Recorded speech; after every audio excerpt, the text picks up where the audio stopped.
আসলে আমরা অত্যন্ত ব্যথিত এবং দুঃখিত।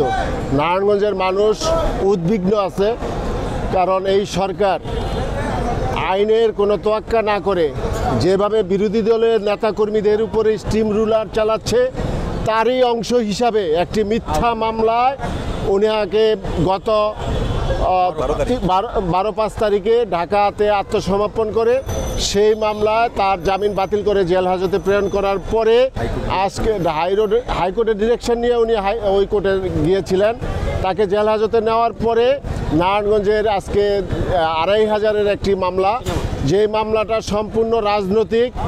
যেই ঘটনা দেখানো হয়েছে সেই সময় গিয়াসউদ্দিন সাহেব 2500-এ যানই নেই, অথচ তাকে সেই মামলার মধ্যে 12 নম্বর আসামি করা হয়েছে এবং সেই মামলায় আজকে তাকে গ্রেপ্তার দেখানো হলো এবং গ্রেপ্তার দেখানোর জন্যই আজকে তাকে কোর্টে আনা হয়েছিল।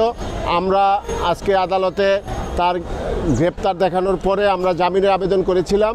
জামিনের আবেদন শুনানি হয়েছে এবং শুনানি আনতে যেহেতু মামলাটা উচ্চ আদালতে বিচার্য, সেহেতু বিজ্ঞ ম্যাজিস্ট্রেট আদালত আজকের এই জামিনের আবেদনটা নামঞ্জুর করা হয়েছে এবং তাকে এই মামলায় জেল হাজতে প্রেরণ করা হয়েছে।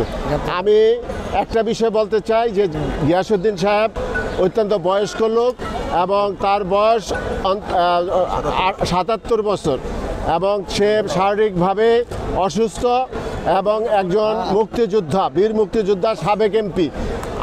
তার যে সকল আইনের অধীনে যে সকল সুবিধাগুলি পাওয়া দরকার, আমি মনে করি তার সেই সকল অধিকারগুলি পাওয়া উচিত এবং তাকে ডিভিশন সহ তার স্বাস্থ্যগত যে সকল ত্রুটিগুলি রয়েছে, যাতে জেল হাজতে এই গরমের মধ্যে তার স্বাস্থ্যের কোনো অবনতি না ঘটে, সেটার দিকে প্রশাসন খেয়াল রাখবেন।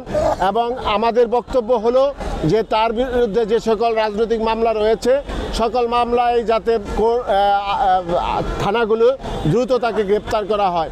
আজকে যদি তাকে হয়রানি করা না হয়, এটা হলো কথা। আইনের যে সুবিধা তার পাওয়ার কথা, সেটা যাতে সে পেতে পারে বিরোধী দল হিসাবে, যাতে তার আইনের অধিকার পাওয়ার ক্ষেত্রে তার যাতে কোনো অন্তরায়ের সৃষ্টি না হয়, সেটার প্রতি প্রশাসন খেয়াল রাখবেন বলে আমাদের দৃঢ় বিশ্বাস।